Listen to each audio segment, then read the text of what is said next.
So I was doing research on the U.S. Army operations current in the Western Hemisphere, given that today is the birthday of the United States Army. And while doing research, I found a rabbit hole that I chased down to its eventual end that led me to something that might explain part of the issue with the USS Fitzgerald McCain. Now, let me take you down, the path so that you know that this is how I got there. Now, one of the things I was researching about the Army was this, and you'll have to excuse this thing for some reason. Whenever I go here, it wants to lose focus. But it's basically just a glossary of terms. Western Hemisphere Institute for Security Cooperation, literally the dumbest acronym I have ever seen in my life. Does nobody even look at these? Anyway. But let's go down here, and we have these floating around in the military all the time, just for basic, quick translations of things that maybe you wouldn't know right off the top of your head in Spanish. So going down here, and I'm flipping through here, and I find this over here on the right. If you look at the right column, about the fourth one down, third or fourth one down, Guerra Acústica. Now, it seems like there would be strange. I mean, you couldn't possibly have in a glossary like this the translation of every possible permutation of everything. Of the two things that they have here, they have acoustic jamming and acoustic warfare. Now, I know we have LRADs, and maybe that's why. Maybe they needed this in here to be able to deal with our Spanish counterparts and explain to them what an LRAD is. But strangely enough, so I went through here and did a Google search on acoustic warfare and found that, and didn't find much over here.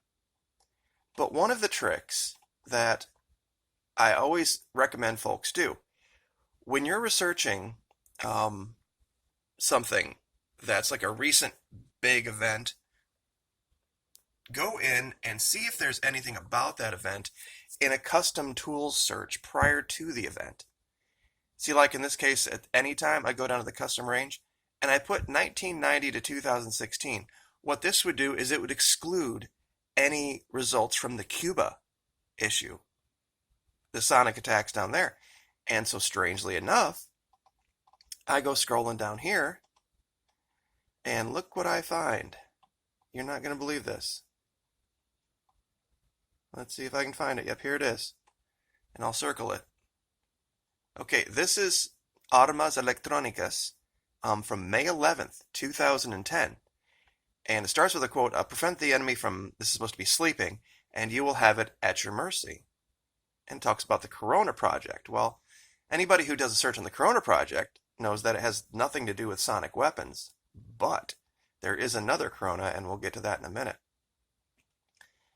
So, in case anybody doesn't know what we're talking about, there were these people in Cuba that all of a sudden experienced this hearing loss and nausea, all this kind of crap, and it was very, very detrimental to their health. And, there were accusations that this was a weapon and they were being attacked specifically. And a lot of people said, oh, you're crazy. No, it couldn't possibly be. Why wouldn't it have affected anybody else? But that link takes you here to Armas Electrónicas. Now let's see if I can zoom out a little farther here. There we go.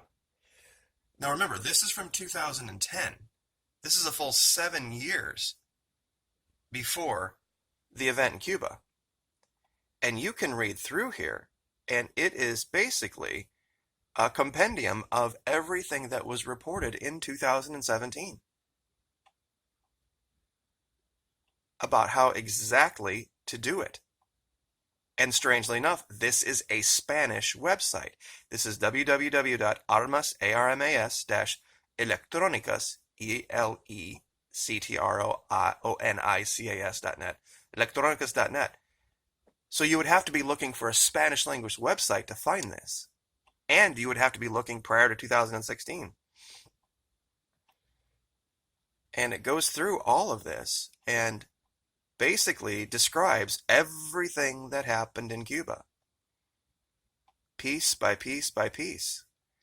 Now, Strangely enough, I'll let you read through this for yourself. Remember the mention I made of Project Corona? Well, if you look at Project Corona from the US perspective, it was this satellite issue, but there's another European Corona. And this is Corona. This is a European project of 9 partners, all along the value chain in micro and nanotechnologies. So these people would be basically in business to create much, much, much tinier versions of things. And this is mentioned in this page. In fact, we'll go back here real quick. Very top talks exactly about this.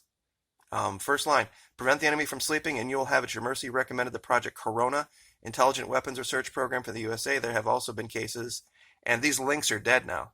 They're absolutely dead links because this is an old page. But this guy did have links over here on YouTube, and so I went to listen to this guy, and we'll play this here at the end. I just want to show you it's here. It's under effects of microwave attacks and with no space, electronic weapons. Now, it only has a couple thousand views, this electronic weapons channel, like 30 subscribers or something ridiculously low like that. I mean, it's not even in the mainstream consciousness here on YouTube. But do you remember the story about the Fitzgerald and the McCain about all the fatigue they were saying was happening aboard the ships, and that the sailors were continually tired and exhausted? I wonder if this was part of it. That maybe our sailors had been targeted by one of these weapons to keep them from sleeping at night.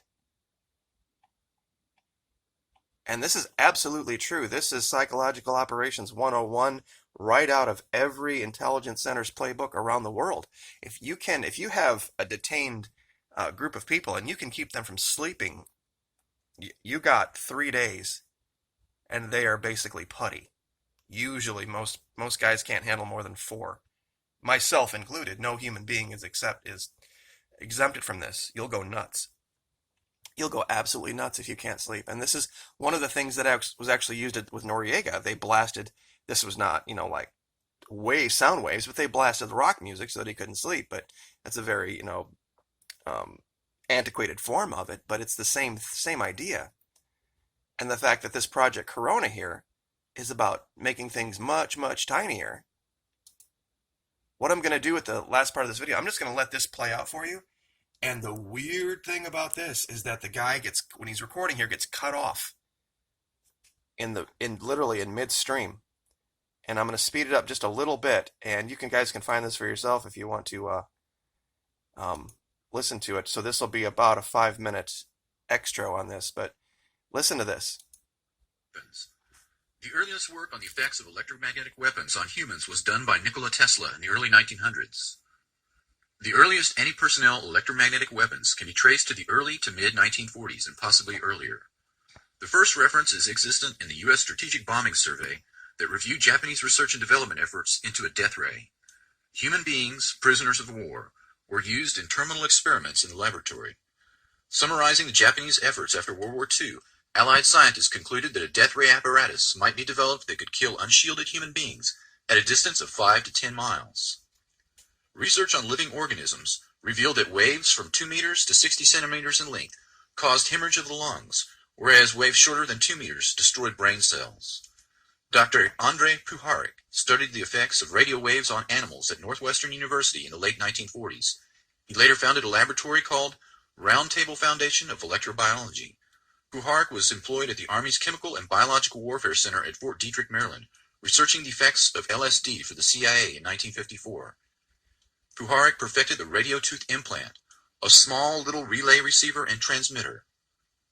Dr. Alan Fry, a biophysicist at GE's Advanced Electronics Center, Cornell University, and a contractor for the Office of Naval Research, discovered in 1958 that the human auditory system responds to electromagnetic energy in a portion of the radio frequency spectrum at low power densities well below that necessary for biological damage. Quote, the human auditory system and a table radio may be 1 order of magnitude apart in sensitivity to radio frequency energy.